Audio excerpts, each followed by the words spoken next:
What's up, everybody? This is Whiskey in the Six. I'm Rob, doing the Octomore 8.1. I'm not sure why I put this back in the bottle, in the box, I mean. That's the bottle right there. Really, really nice. The tin is a little different than the older one. It's like a matted color, matted gray. The 0.1s are always usually in a black tin.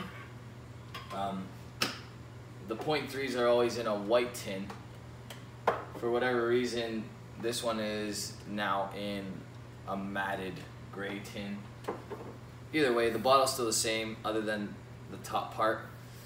It is an 8.1, aged for 8 years in 100% first fill bourbon casks. It is 167 ppm, bottled at 59.3% ABV. This is the oldest Octomore that I've had. I've had this 6.3, which is 5 years old. I've had a few that are 5 years old. The 7.4, which I've reviewed already, that came out Friday. That one is 7 years old. So this is the oldest that I've tried. I know there's a 10-year-old out there. I haven't heard the best things about the 10-year-old, so I probably will avoid that one. But so far, I'm liking this one. It's a lot lighter than the others. It's a pale yellow, goldy color.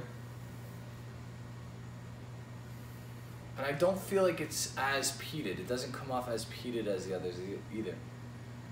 I love the Octomore peat. It's like smoky barbecue, Southern American rib place or something like that. Somewhere where you would get pulled pork. And that's really, on the nose, that's what I get. Like a pulled pork, smoky barbecue, bacon, those kind of notes. But like a sweet barbecue sauce.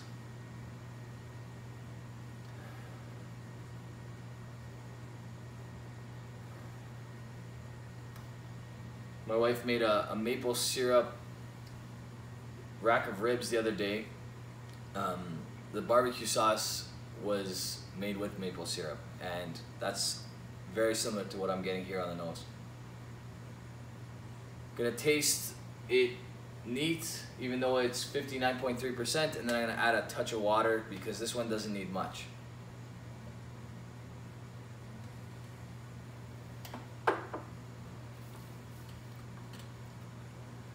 So the fact that this is aged in 100% first fill bourbon barrels, and it still tastes on par, maybe a little bit different than the other Octomores that I've had, tells me that the quality is in the new make spirit. Like, I don't understand what else they could be doing here. It doesn't make sense to me because it's just a beautiful whiskey overall, all around.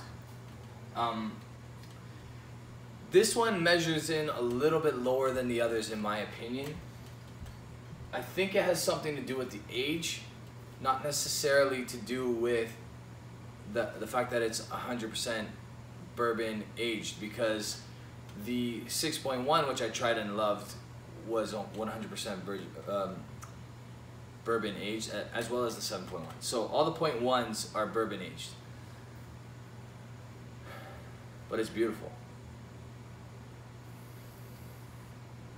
I don't even want to add water to this. I think water actually kind of takes away from the experience with this one. But I'm going to add a drop. There we go. Just a drop to open it up a little bit.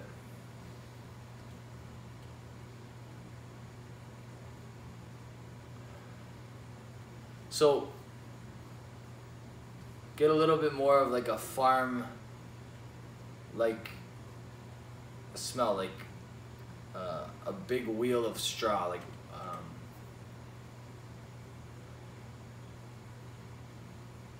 very fall-like smells and aromas. Like a stack of hay. That's the best way to describe it.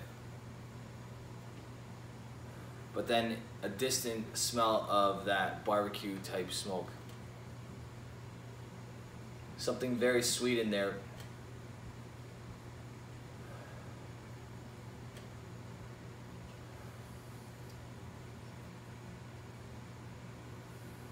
Like a brown sugar.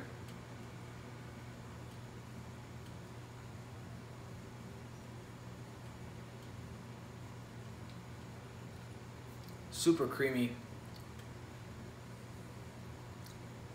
Great mouthfeel. It's sweet. It's really, really sweet. For those of you that don't like peat and you need something to get you to the next level when it comes to peat, the Octomores are the way to go.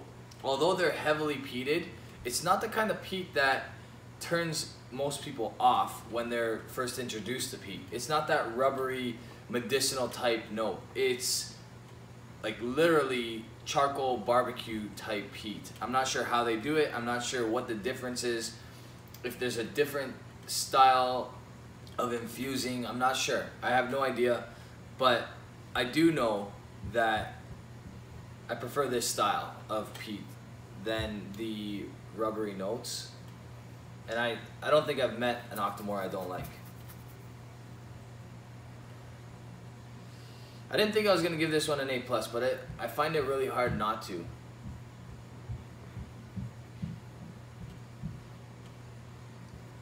It checks all the boxes. It has an age statement. It's got a high ABV, natural color, no added, non-chill filtered. And it doesn't lie about anything. It's telling you everything about the whiskey that we need to know. If you do the research, you can actually find out the exact bourbon companies that the barrels were selected from. I know Heaven Hill was one of them. I don't remember all of them off by heart, but it's pretty cool. So I recommend you guys check that out. But that's good stuff. I'm gonna give it an 89. So I'm gonna go with my original instinct, which is that it's not as good as the 6 series. It's not as good as the 7 series. It's excellent. It's really, really good. It's an 89, which on any other day, it could be an A+. I feel like it might get better as you go down the bottle. It's relatively new. I think that's only my 3rd or 4th dram out of this bottle. So really good stuff. I'm gonna give it an 89. Not quite an A+, but very, very close. Like I said, on any other day, it might even be an A+. So really good stuff, okay? Check me out on Instagram, Twitter, Facebook, and Snups. The Snups draw will be this week, all right? I will post a quick video displaying the number, okay? That's gonna be probably Wednesday or Thursday, so January 31st or February 1st. I'm gonna try to go live, even if it's just for 5 minutes, to show the audience the number. It's gonna be a random number generator on my iPad or my iPhone, depending on what device I use to go live with. And that way everybody gets to see that there is no fiddling around. It's 100% legit. So far we have a pretty good turnout, better than my last turnout as far as the giveaway went. We have about 40 people. There's still time to enter the Snups draw. All you have to do is make a Snups account, post your favorite whiskey or the best whiskey you have in your collection in the Whiskey in the Six group on Snups, and that'll enter you. I'll give you a number that'll enter you into the draw for the Lot 40 cask strength, and you'll find out the winner this week, either January 31st or February 1st. All right, cheers guys.